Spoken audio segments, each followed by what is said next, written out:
Assalomu alaykum aziz muxlislar. Iltimos, videolarimiz keng tarqalishi uchun like tugmasini bosib qo'yishni unutmang. Iltimos, obuna bo'lishni unutmang. Xiyonat. Zillolaning erkaliklari Kamolga qimmatga tushdi. Nomdor restoranda o'tkazilgan dabdabali to'y. Toshkentdan $3000 kelgan artist 18 ta bir xil qora rangdagi Captiva mashinalarida shahar aylanish, $500 ga nikoh ko'ylagi, $200 ga foto albom, yana shuncha turadigan to'y tasviri muhrlangan disk. To'ydan keyingi marosimlar ham restoranda o'tkazildi. Hammasi jamlanib, naqd $10,000 qarz bo'lib chiqdi. Qarzdan qutulib ketasiz. Xotin yonga qoldi. Kuldi Ali Valyutchik. Ammo kelishganimiz esingizdan chiqmasin. 6 oy kutaman. 6 oydan keyin oyiga $1000 dan qo'shib to'layverasiz, kuyov bola. 6 oyda $10,000 ni qayerdan kelishini otasi va onasi bilan bir oy o'yladi. Bir yo'lini topamiz. Kamol shunday dedi. Qanaqa yo'li o'g'lim? Rossiyaga ketaman dedi Kamol boshini ko'tarib. Akrom o'rtog'im chaqirdi. Oyiga $500 beradigan ish bor ekan. 20 oy ishlasam qutular ekanmiz qarzimizdan. Ali Valyutchik 20 oy kutmas deb qo'rqaman dedi Samat aka xavotir bilan. Boraychi, o'sha yerda Akramdanmi, boshqa bolalardanmi qarz olib, 6 oyda Ali akaning qarzidan qutulsak, ularga ishlab berib uzardim. Chillang chiqmay turib Rossiyaga ketasanmi? Qudalar nima deydi o'g'lim? Dedi Norxol opa. Keyinroq borsang bo'lmaydimi? Bo'lmaydi oyi, dedi Kamol. Menga belimizni sindirgan qudalaringizni emas, Ali Valyutchikning aytadigan gapi muhim. 6 oyda 10,000 ni to'g'irlab bermasam, uyimizni kuydiradi u. Ha, qarindoshimiz bo'lsa ham Alining insofi yo'q. Bolam, borsang bora qol. Ishim yaxshi bo'lsa biror oydan keyin Komilni ham chaqirib olaman. Ikkovlashsak qarzimizdan ertaroq qutulamiz. Ha, ish topishing bilan Komilni ham yoningga chaqirib ol o'g'lim, dedi Samat aka.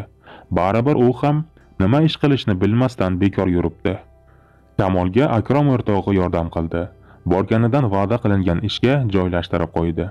Ish beruvchi ham insofli odamlar ekan.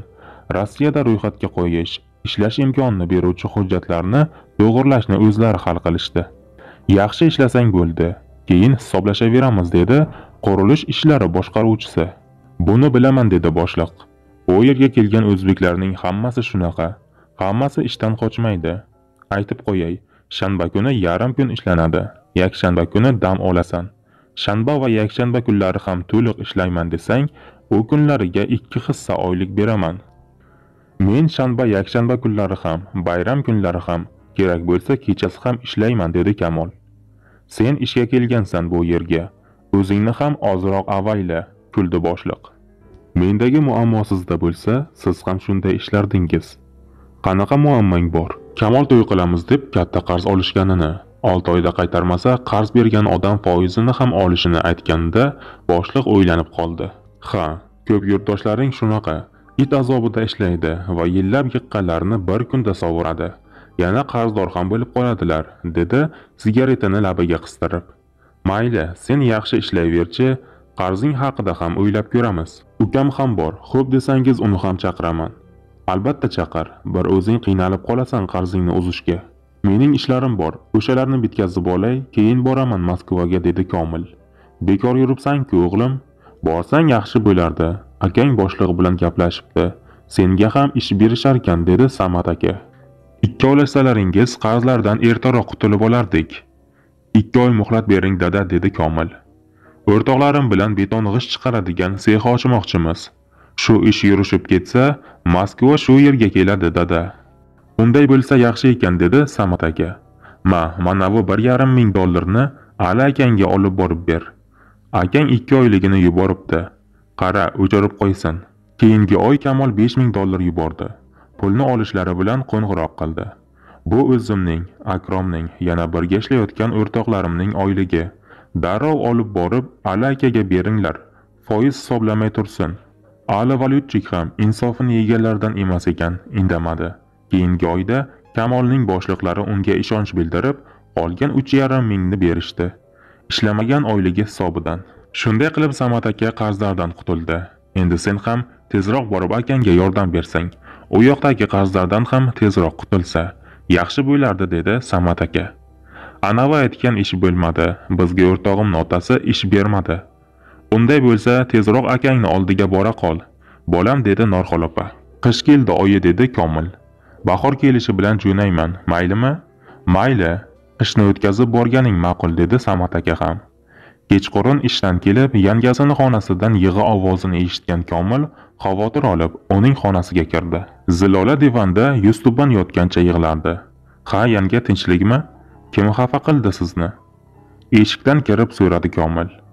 Zilola o'rnidan turib, sochlarini to'g'irlagan bo'ldi. Hech kim, burnini tortdi Zilola. Unda nega yig'ladingiz? Meni ham odam o'rnida ko'radigan, dardimni eshitadigan biror odam bormi bu uyda? Yangi kelinchakdan nima dard bo'lsin, hayron bo'ldi Komil. Yo biror joyingiz og'riyaptimi? Mana bu yerim. Chap ko'ksini mushladi Zilola. Yuragim og'riyapti. Doktor chaqiraymi, yanga? Zilola uning yo'lini to'sgancha qo'llaridan mahkam ushladi.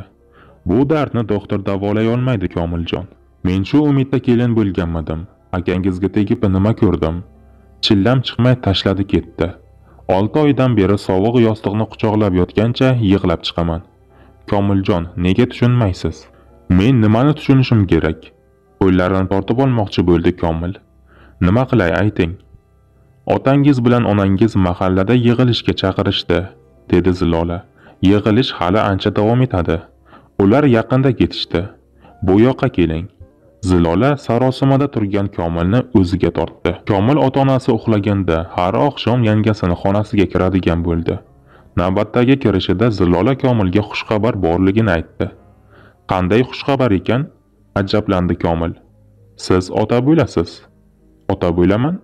Birdaniga tushunmadi Komil. Kimga? Qanaqasiga? Zilola qorniga ishora qildi. Shu kishiga. Siz homilador bo'ldingizmi? Ha, buni siz qildingiz. Komil boshini changallab o'tirib qoldi. Sharmanda bo'ldim. Boshini mushladi Komil.